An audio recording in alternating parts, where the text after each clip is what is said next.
ബാലകരാമന്റെ മടങ്ങിവരവോടെ ഭക്തിസാന്ദ്രമായി മാറിയ അയോധ്യ. കഥകൾ പാടിയാണ് അയോധ്യ നഗരം പ്രിയപുത്രനെ ജന്മനാട്ടിലേക്ക് തിരികെ വരവേറ്റത്.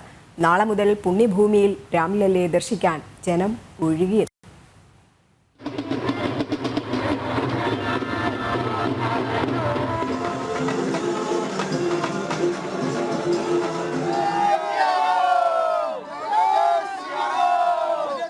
നാടും നഗരവും ആഘോഷമാക്കാൻ കാത്തിരുന്നതിന് ചരിത്രത്തിൽ 2024 ജനുവരി 22 ഇനി എന്നും ഓർക്കപ്പെടും.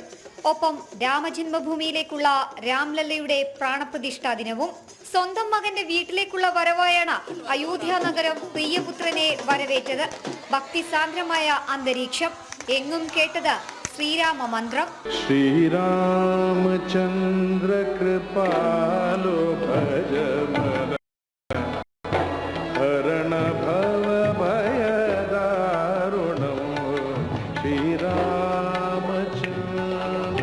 കൃപാലോ ഭജമന ഹരണ ഭവ ഭയദാരുണം.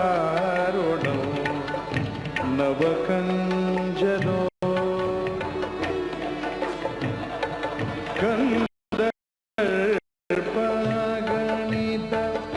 അമിത ഛവി. 500 വർഷത്തെ വനവാസം കഴിഞ്ഞ് രാമൻ തിരികെ എത്തുക മാത്രമായിരുന്നില്ല, ഭാരതത്തിൽ ധർമ്മരാഷ്ട്രം ഉറപ്പുവരുത്തുക കൂടിയാണ്. അതുകൊണ്ട് തന്നെ സരയൂ തീർത്ഥം രാമമന്ത്രവുമായി ഒഴുകുകയാണ്. ബാലകരാമന്റെ വരവ് ആഘോഷമാക്കി തന്നെ. രാമൻ ജന്മഭൂമിയിലേക്ക് മടങ്ങിയെത്തിയ പുണ്യനിമിഷം ലോകം അടയാളപ്പെടുത്തും. ഇനി പുതിയ തുടക്കമാണ്. പുതിയ ഭാരതത്തിന്റെ രാമരാജ്യ സ്ഥാപനത്തിന്റെ ആദ്യ ചുവടുവയ്പ്, അതും രാമന്റെ ജന്മനാട്ടിൽ നിന്നും. ന്യൂസ് ഡെസ്ക്, ജനം.